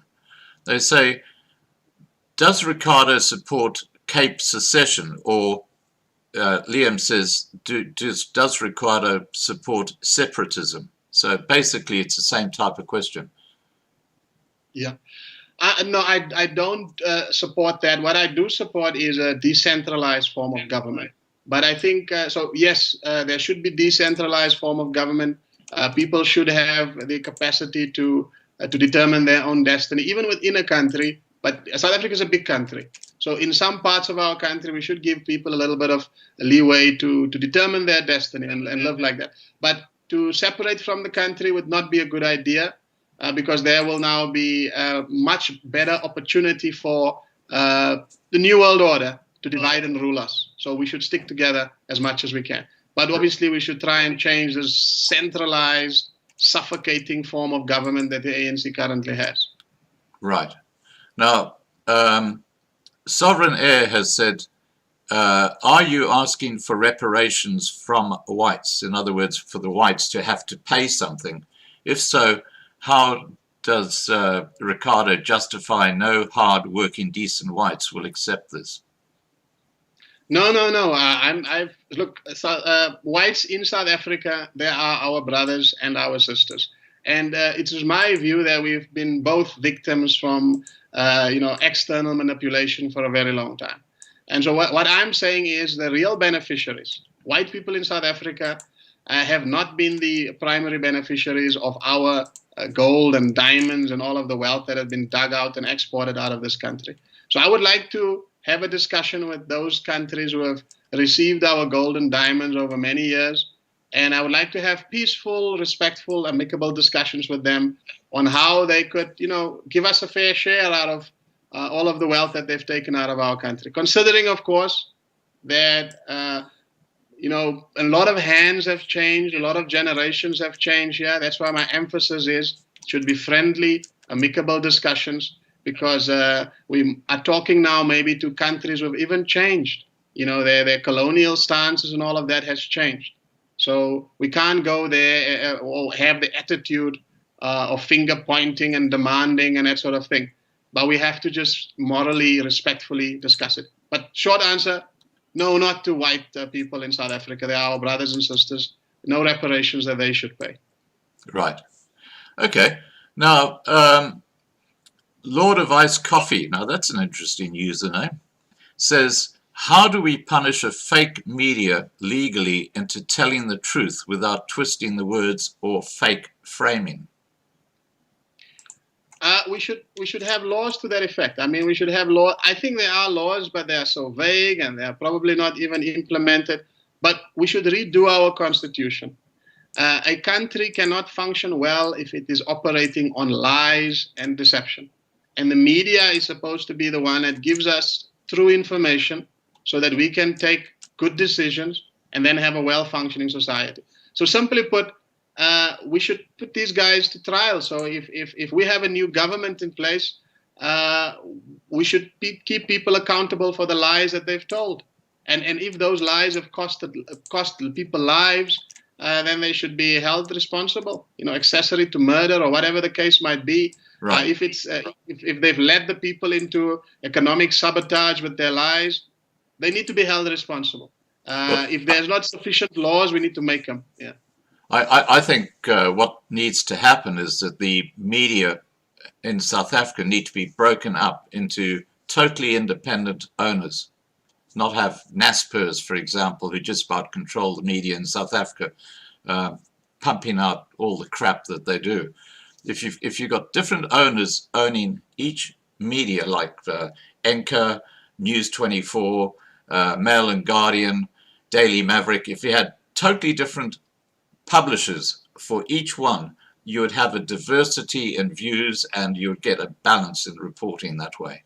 The problem is you've got the same, like in the world, the mainstream media is so concentrated by so few owners that they control what we hear, and most of it is fake. That is a problem. Now, ZS3PV says, do you think that this total takeover of our freedom will be accomplished in full in our lifetime? What do you think the timeline would look like from here on? Look, I think it's quite possible. The way I see it now is that I think they're pushing it for in the next few years, maybe decade tops, maybe even less, that they're going to do it. Because you must understand their control over the media, as Scott said, is almost there. Their control over the finances. I've heard the IMF is talking about, changing the currency structure of the world or whatever. So we're probably moving into a one world currency very fast. So they could quite possibly do it in our lifetime. I think they will. And therefore, I think us who are alive now, we have to do something. We have to try and stop these people. Right. Okay. Now I've got a bunch of questions coming through. So I'm just letting everybody in the side chat know that I'm getting to them. Okay. Stronger Together asks, please ask Ricardo if he means federal states in which each province determines its own laws, or what do you mean? I think he's talking about direct elections and stuff like that. Okay, well, when I mean, I think maybe it means a decentralization, but I'll speak about direct elections as well. Look, with the decentralization I believe that there should be a little bit autonomy, that people should be able to make decisions at a local level as much as possible. For example, people who are staying around a park where the kids play in and their swings, they should determine how many swings are in the park and how many trees, whatever. That shouldn't be done on a national level or things like that. Now, whether we have a federal state or exactly the form it will take, I think as South Africans we need to debate. We need to debate that issue. But I definitely am in favor of a decentralized form of government. When it comes to direct democracy, what I mean with direct democracy is that unless there is some very good reasons why the people can't take certain decisions directly, we should prefer them to take certain decisions directly. We should have a referendum. Again, as I made the example of the park, those people staying around the park, they should be the ones who are preferred to make a decision about the park. And in South Africa, important issues should be whether our nation gets into debt or how much debt we get into. That should be a decision that the whole country should make, and we should have a referendum on the issue.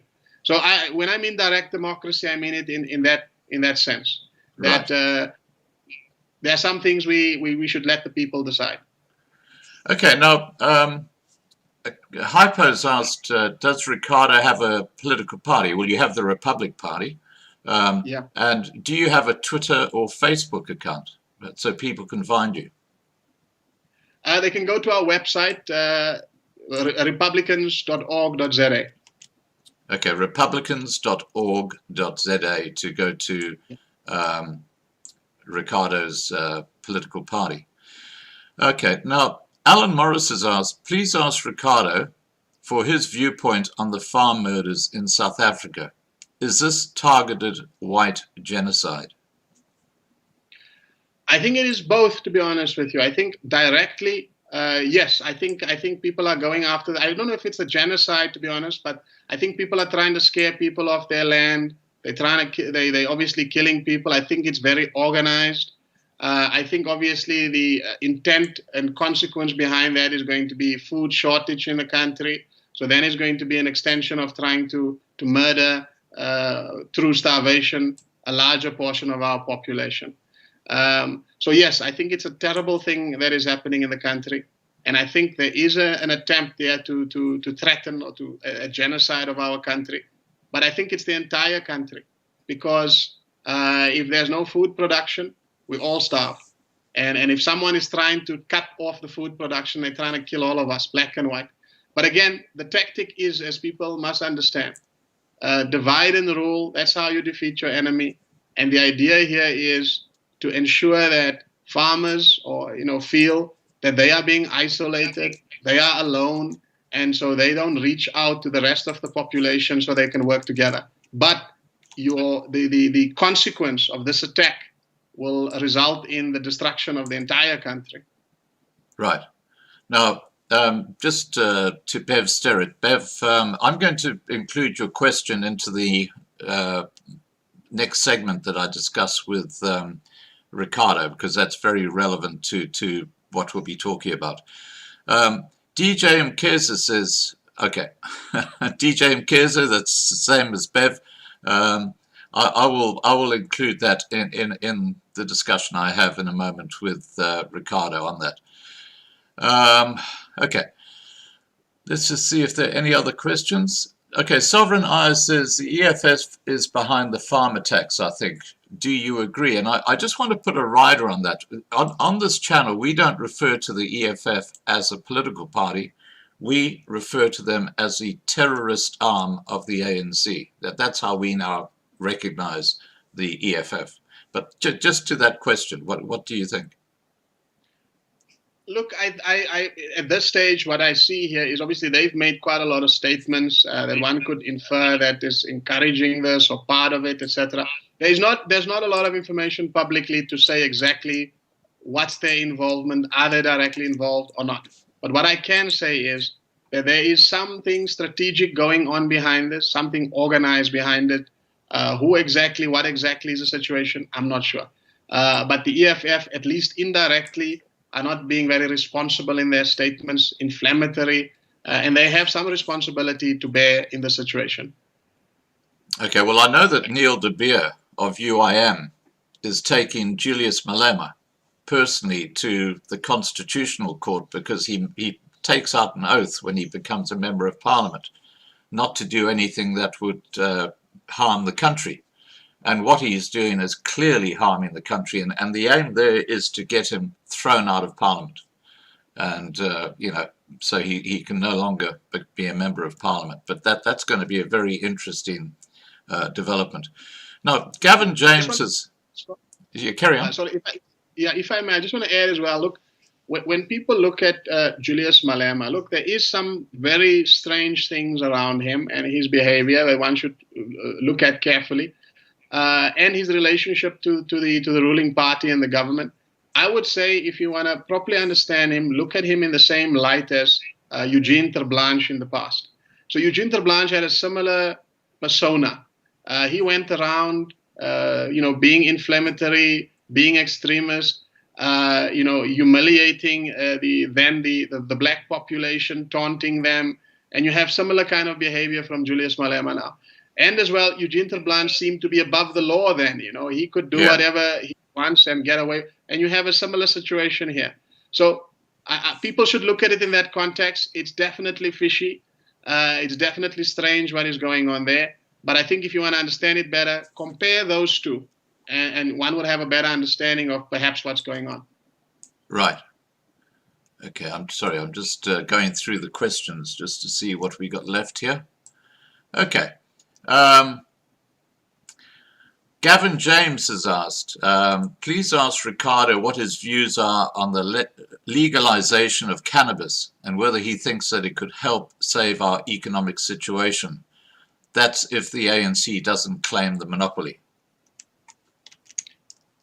Yeah, good question. Look, I'm not quite sure on that, in terms of how it will help the economy. I think the ANC will probably legalize it. I think that will probably be the route. My personal stance on it is, look, I'm for personal freedom of people. People need to choose what they want to do. As long as that doesn't harm other people and harm society in general, we have to balance that. So that's my view on the issue. Right. Now, I just need to issue a quick correction, guys. Now, Marlena corrected me earlier on. We've got a jamming session on the 20th of November, not the 13th, so I do apologize. But most nights at 8 p.m. Johannesburg time, we have a range of topics that we cover live here on Loving Life. Now, let's get back to our focused discussion now.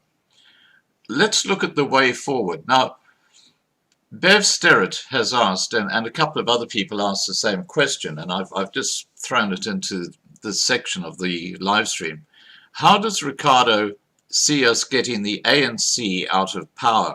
He refers to what can be done after, but how do we achieve this in the first place? Now, I guess what we should be looking at is a call for the Ramaphosa regime and all the other political parties in Parliament to resign. What are your thoughts?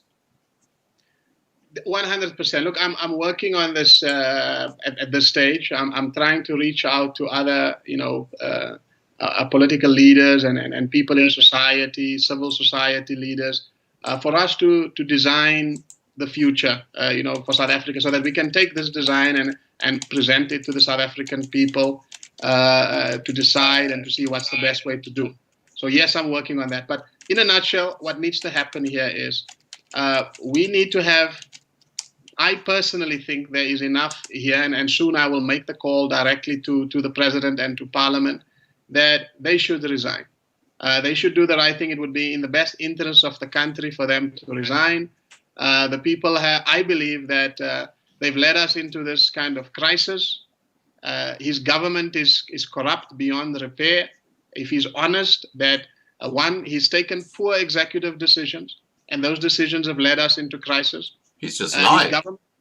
Exactly. His government is corrupt, and therefore, I don't think he can really say to himself that he can accomplish a rescue and get our country out of this crisis. Secondly, I think there's some evidence here of economic sabotage.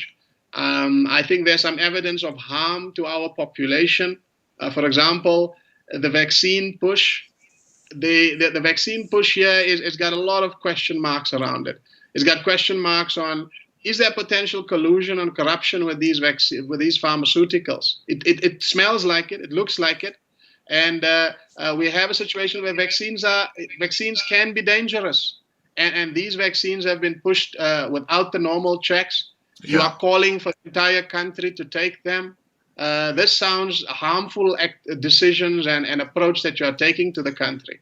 And then, of course, with the wearing of the face masks, you are telling people to wear face masks on their mouths and noses.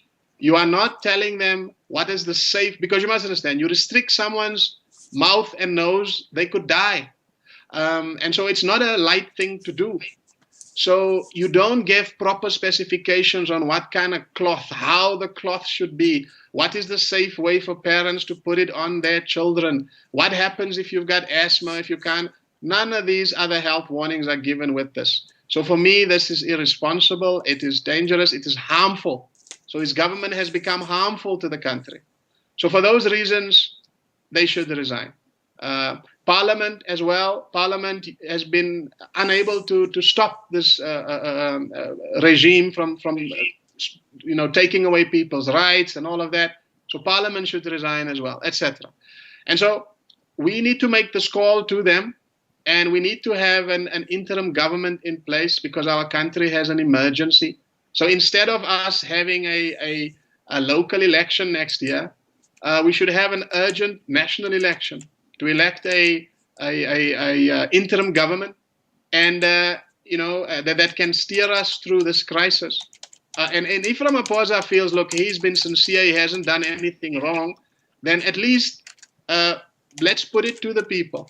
Because of this crisis, put it to the people. Let them re-elect you then, if you feel so strongly about the situation. Now, how do we get to that point? Soon I will come out in the public, hopefully with others as well, and we are going to make this call, and we're going to ask South Africans to sign this petition. Now, the idea is the ANC got 10 million or so votes in the last election. If we can have the petition with more people signing the petition than votes that they got, then we have a legitimate base to stand on, and they will have to listen to our call and resign. And if they don't do so, they will have a legitimacy crisis on their hands. And secondly, of course, we should have an interim government, and this interim government should be elected by the people. As I said, I propose that next year's election should be an election for the interim government, rather. Right. And the interim government should fix our crime problem, fix our economic problem urgently, and we should revisit our constitution also during this interim period to ensure that we can never have a situation where a government could be this corrupt and this harmful to the population.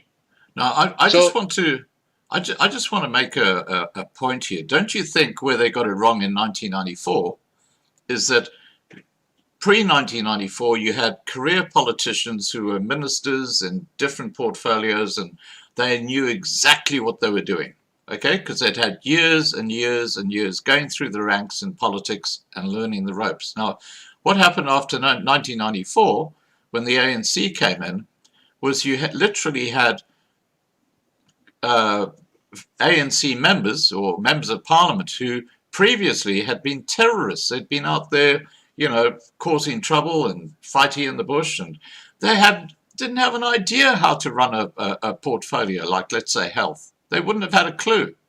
And here they were put in charge of these portfolios. And it's like putting a welder, if somebody's got no welding experience, giving him a welder and telling him to go and weld stuff together. He probably wouldn't wear the glasses because you wouldn't realize that he needs to, and then you'd go blind. You've got a complete breakdown here in logic in putting people into these ministerial positions where they have absolutely no clue what they're doing and they're learning on the run. Wouldn't it be better if what you're saying happens, that in that transition government, the people who actually have the portfolios are people who actually know what they're doing? Because otherwise you're just going to go down the same track. I would agree. No, definitely. That's part of the idea. You have to make sure in this interim period, and even going forward, you have to make sure that the people who are in government know exactly what they are doing. They do so in the best interest of the people. But that's not enough. And that's why I'm saying we need to have the reform of our constitution. There needs to be also certain decisions that are always being made in the public. So if there are certain decisions that we say, look, these kind of decisions should be taken to a referendum or a public vote, etc. This will help things along as well in terms of checks and balances. And of course, if we make sure that the president is elected directly, parliament is elected separately and also directly, that our judiciary is appointed directly by the people as well, this will all ensure that we have a better functioning system. Right. So we can't put all our reliance on that we have good quality leaders, whether they know what they're doing or not, because you can have someone who knows what they're doing, who have the technical qualifications, but they're just corrupt, or eventually those with money get to them and corrupt them. So we have to ensure that not all our hopes rest on this messiah kind of leadership, but we have a good, well-functioning system. I have to tell you, this is completely off track, but it just came into my head when you talked about corruption. The way Zondo cross-examined Dudu Myeni, or it was actually Advocate Hofmeyr who actually cross-examined Dudu Myeni, who used to be the chair of the South African Airways, which completely collapsed under her chairpersonship, if I can put it that way. She refused to answer I think she answered probably one or two questions, but didn't actually answer the question. She sort of made slights about the advocate who was asking the questions. But all the other questions, she said, I'm not going to answer that question because I might put myself in harm's way or put myself in trouble. And Zondo, who had the power to say to her, look, you have to answer that question, at no time did he say, look, you have to answer that question. What's going on with the Zondo Commission? Look, I hope it's not the normal situation that there's just a whitewash, that is just a distraction, and that is just a pretending that something has happened while it's not happening. I hope that's not the case here. But there's a lot of indication that that might be the case. Or that it might be used as to get rid of certain political opponents, etc. But I've seen some of those answers of Dudu Myeni, and you must understand, some of it reminded me of, I think I saw a similar thing happening in America when they had some of the mobsters on trial, and they would answer no comment on every question. I think they even asked the guy, "What's your name?" and he said, "No comment." So it looks similar to that, to be honest. Right. Okay, now I've got a couple more questions, but we'll get to those in a second, just in conclusion for tonight's live stream. Now, just getting back to the way forward. Now, obviously, one of the critical areas is the need to unite in this call as South Africans, irrespective of political party or political ideologies or disposition. The country needs to be saved from both internal and external threats. Now, what are your comments related to that? 100%. And that's why I'm saying is that this call, or ideally speaking, this interim government should be beyond party politics. We should have a situation where we reach out to as many people as possible to come together. So even when we contest for this, hopefully, for this interim election next year, it should be beyond party politics. People should not contest as part of their political party, and people should explain exactly how are they going to unite the country and get us out of the crisis.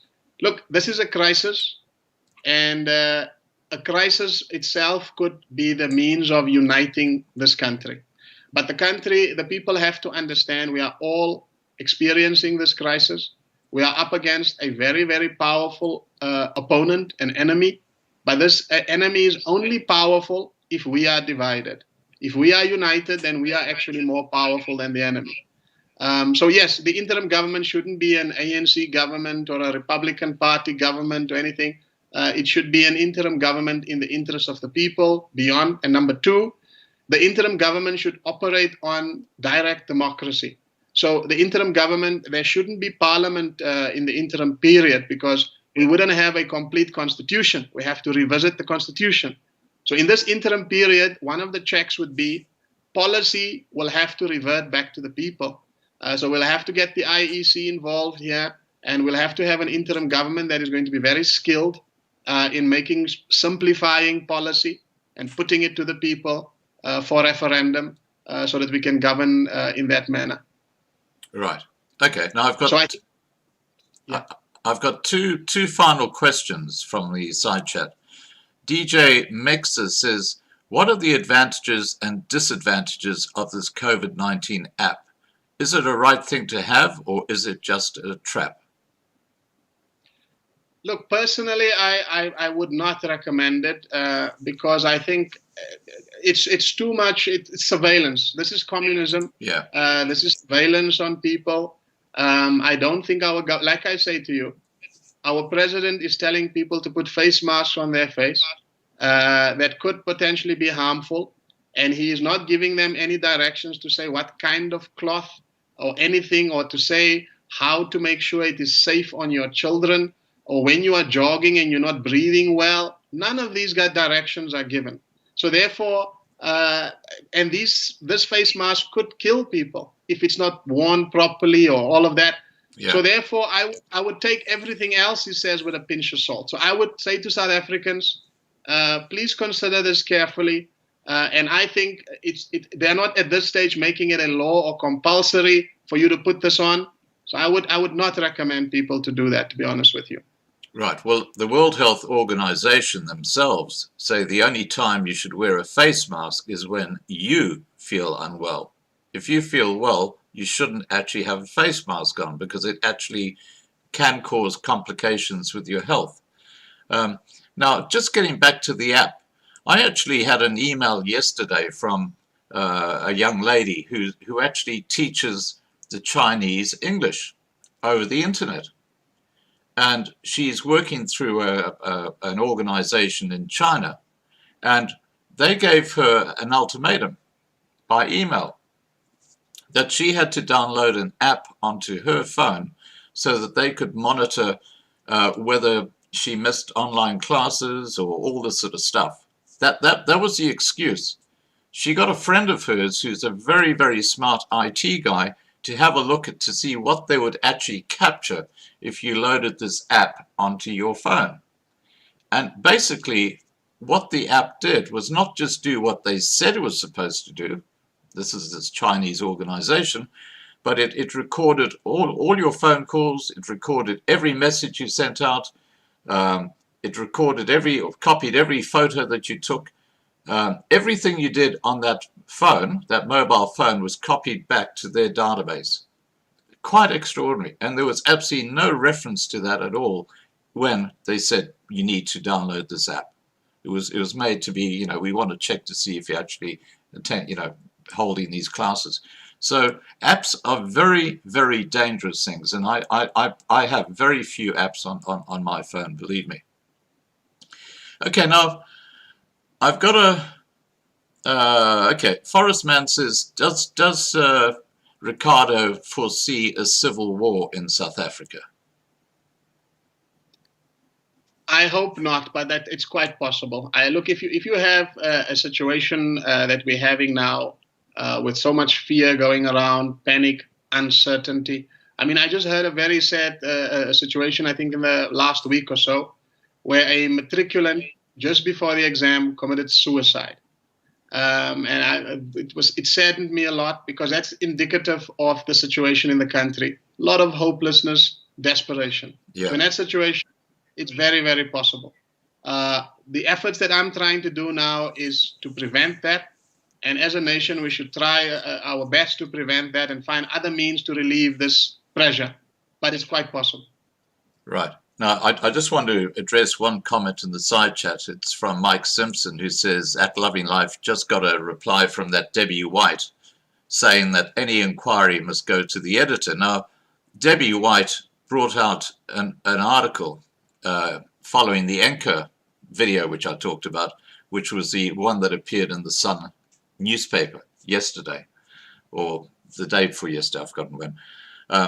But basically that article, well, I think we've talked about it already in this live stream, but basically the article completely misrepresented what happened at Brackenfell High School. And she called the whites thugs in that article. So that's good to hear, Mike, that at least you got your email. That's something, even though they probably won't do anything about it. Now, the final question I've got for you here is from Mervyn Solomon. And he says, what if Ramaphosa refuses to resign? What happens then? Look, I think we shouldn't look too far ahead. I think we should take one step at a time.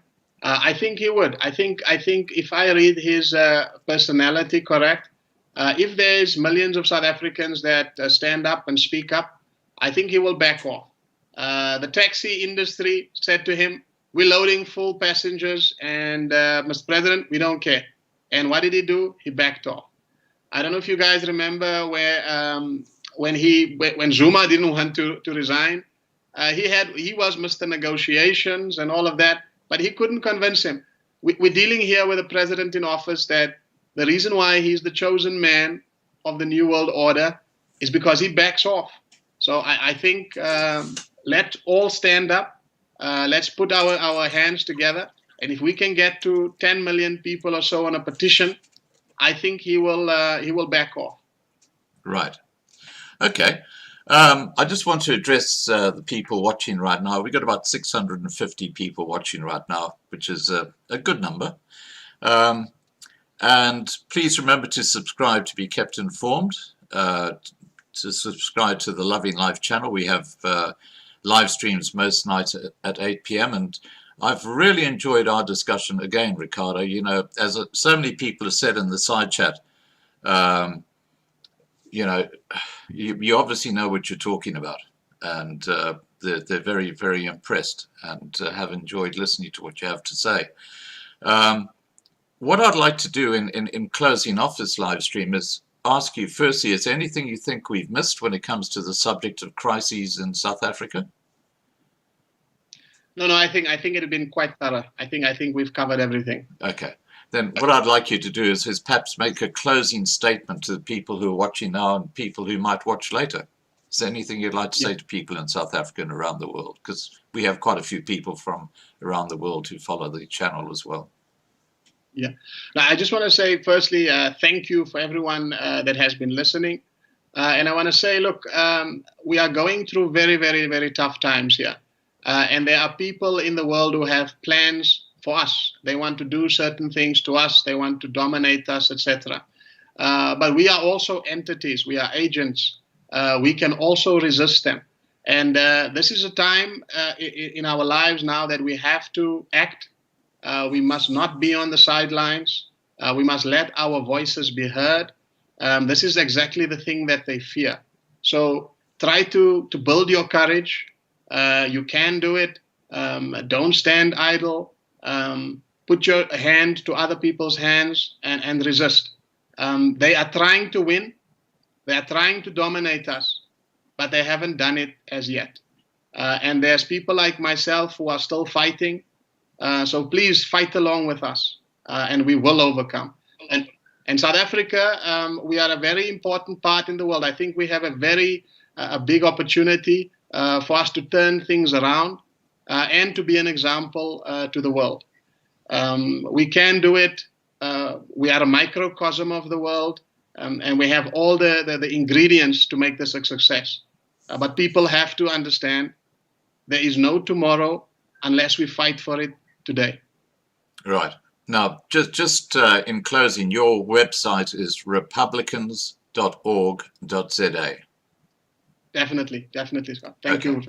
Okay, republicans.org.za if you want to go and check out Ricardo's party called the Republicans, and you know, have a look and maybe even contact Ricardo if you want to join his party. All right, guys, look, I'm going to wrap up this live stream. We've been going for 2 hours, and it's been really, really interesting and informative. And Ricardo, once again, thank you so much. It's always a pleasure having you on the Loving Life live streams. I'm going to wrap up now. I just want to say thank you to the moderators. As always, you do a fantastic job. We hit well over 700 concurrent viewers at one stage on the channel, which is a good number. And the moderators do fantastic work in checking out what people say and deleting comments if they go, if they're not acceptable. So keep up the great work, moderators, and I look forward to seeing you again soon. Most nights, 8 p.m. Johannesburg time, we have a live stream on a variety of subjects. I mean, this week we've covered just about everything, but we have some great guests like Ricardo.